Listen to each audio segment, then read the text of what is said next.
An insect is usually something rather small, is it not? A grasshopper, for example, is an insect. So what would you call it if you saw a grasshopper as large as a dog? As large as a large dog? You could hardly call that an insect, could you? There was an old green grasshopper as large as a large dog sitting directly across the room from James now, and next to the old green grasshopper there was an enormous spider, and next to the spider there was a giant ladybird with 9 black spots on her scarlet shell. Each of these 3 was squatting upon a magnificent chair. On a sofa nearby, reclining comfortably in curled-up positions, there were a centipede and an earthworm. On the floor over in the far corner there was something thick and white that looked as though it might be a silkworm, but it was sleeping soundly and nobody was paying any attention to it. Every one of these creatures was at least as big as James himself, and in the strange greenish light that shone down from somewhere in the ceiling, they were absolutely terrifying to behold. "I'm hungry," the spider announced suddenly, staring hard at James. "I'm famished," the old green grasshopper said. "So am I," the ladybird cried. The centipede sat up a little straighter on the sofa. "Everyone's famished," he said. "We need food." 4 pairs of round, black, glassy eyes were all fixed upon James. The centipede made a wriggling movement with his body as though he were about to glide off the sofa, but he didn't. There was a long pause, and a long silence. The spider, who happened to be a female spider, opened her mouth and ran a long black tongue delicately over her lips. "Are you hungry?" she asked suddenly, leaning forward and addressing herself to James. Poor James was backed up against the far wall, shivering with fright and much too terrified to answer. "What's the matter with you?" the old green grasshopper asked. "You look positively ill." "He looks as though he's going to faint any second," the centipede said. "Oh, my goodness, the poor thing!" the ladybird cried. "I do believe he thinks it's him that we're wanting to eat." There was a roar of laughter from all sides. Oh, dear, they said. "What an awful thought." "You mustn't be frightened," the ladybird said kindly. "We wouldn't dream of hurting you. You're one of us now. Didn't you know that? You're one of the crew. We're all in the same boat." "We've been waiting for you all day long," the old green grasshopper said. "We thought you were never going to turn up. I'm glad you made it." "So, cheer up, my boy, cheer up," the centipede said. "And meanwhile I wish you'd come over here and give me a hand with these boots. It takes me hours to get them all off by myself."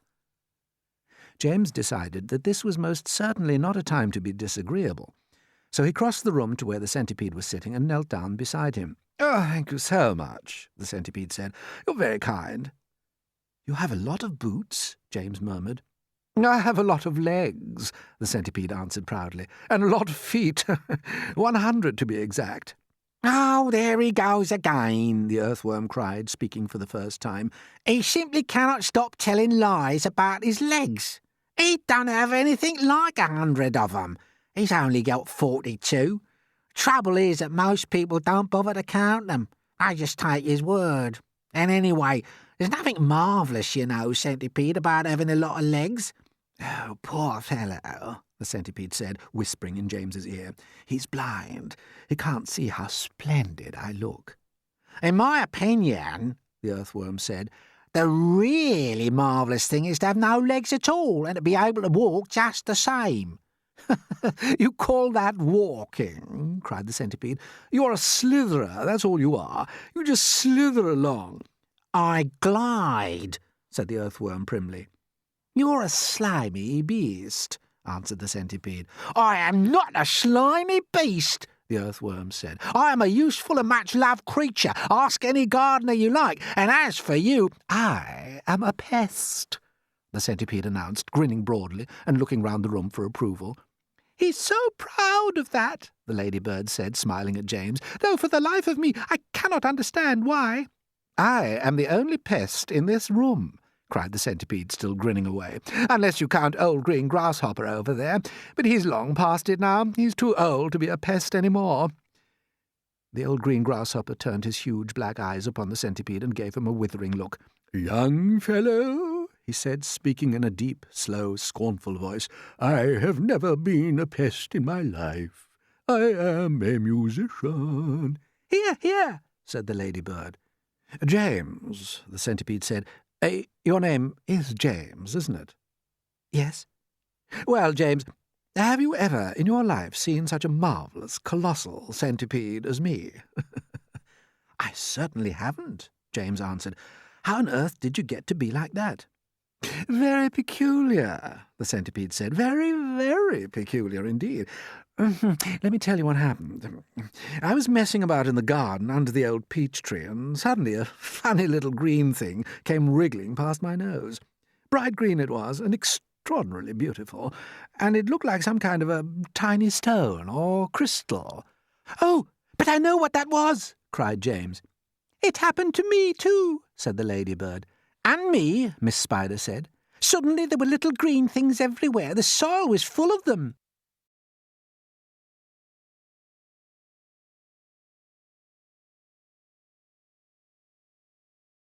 "I actually swallowed one," the earthworm declared proudly. "So did I," the ladybird said. "I swallowed 3," the centipede cried. "But who's telling the story anyway? Don't interrupt." "Oh, it's too late to tell stories now," the old green grasshopper announced. "It's time to go to sleep." "I refuse to sleep in my boots," the centipede cried. "How many more are there to come off, James?" "Well, I think I've done about 20 so far," James told him. "Then that leaves 80 to go," the centipede said. 22, not 80, shrieked the earthworm. "He's lying again." The centipede roared with laughter. "Stop pulling the earthworm's leg," the ladybird said. This sent the centipede into hysterics. "Pulling his leg!" he cried, wriggling with glee and pointing at the earthworm. "Which leg am I pulling? Ha ha! You tell me that." James decided that he rather liked the centipede. He was obviously a rascal, but what a change it was to hear somebody laughing once in a while. He'd never heard Aunt Sponge or Aunt Spiker laughing aloud in all the time he'd been with them. "We really must get some sleep," the old green grasshopper said. "We've got a tough day ahead of us tomorrow. So would you be kind enough, Miss Spider, to make the beds?" A few minutes later, Miss Spider had made the first bed. It was hanging from the ceiling, suspended by a rope of threads at either end, so that actually it looked more like a hammock than a bed. But it was a magnificent affair, and the stuff that it was made of shimmered like silk in the pale light. "Oh, I do hope you'll find it comfortable," Miss Spider said to the old green grasshopper. "I made it as soft and silky as I possibly could. I spun it with gossamer, and that's a much better quality thread than the one I use for my own web." "Oh, thank you so much, my dear lady," the old green grasshopper said, climbing into the hammock. "Aha! This is just what I needed. Good night, everybody. Good night." Then Miss Spider spun the next hammock, and the ladybird got in. After that she spun a long one for the centipede and an even longer one for the earthworm. "And how do you like your bed?" she said to James when it came to his turn. "Hard or soft?" "Oh, why, I like it soft, thank you very much," James answered.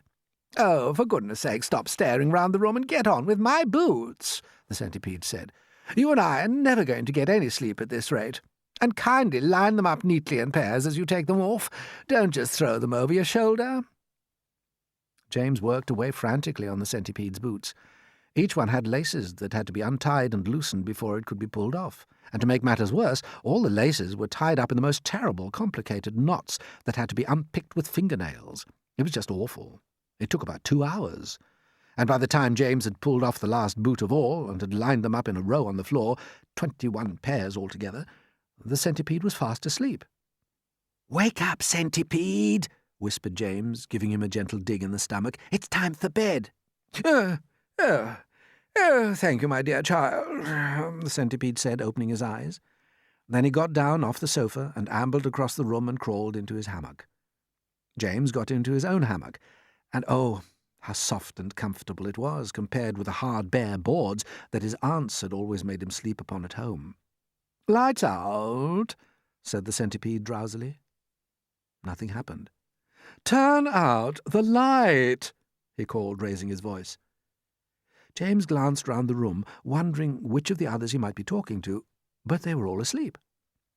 The old green grasshopper was snoring loudly through his nose. The ladybird was making whistling noises as she breathed, and the earthworm was coiled up like a spring at one end of his hammock, wheezing and blowing through his open mouth. As for Miss Spider, she'd made a lovely web for herself across one corner of the room, and James could see her crouching right in the very centre of it, mumbling softly in her dreams. "I said, turn out the light!" shouted the centipede angrily. Are you talking to me?" James asked him. "Of course I'm not talking to you, you ass," the centipede answered. "That crazy glowworm has gone to sleep with a light on." For the first time since entering the room, James glanced up at the ceiling, and there he saw a most extraordinary sight. Something that looked like a gigantic fly without wings — it was at least 3 feet long — was standing upside down upon its 6 legs in the middle of the ceiling, and the tail end of this creature seemed to be literally on fire. A brilliant greenish light, as bright as the brightest electric bulb, was shining out of its tail and lighting up the whole room. "Is that a glowworm?" asked James, staring at the light. "It doesn't look like a worm of any sort to me." "Of course it's a glowworm," the centipede answered. "At least that's what she calls herself. Although actually you're quite right. She isn't really a worm at all. Glowworms are never worms. They're simply lady fireflies without wings.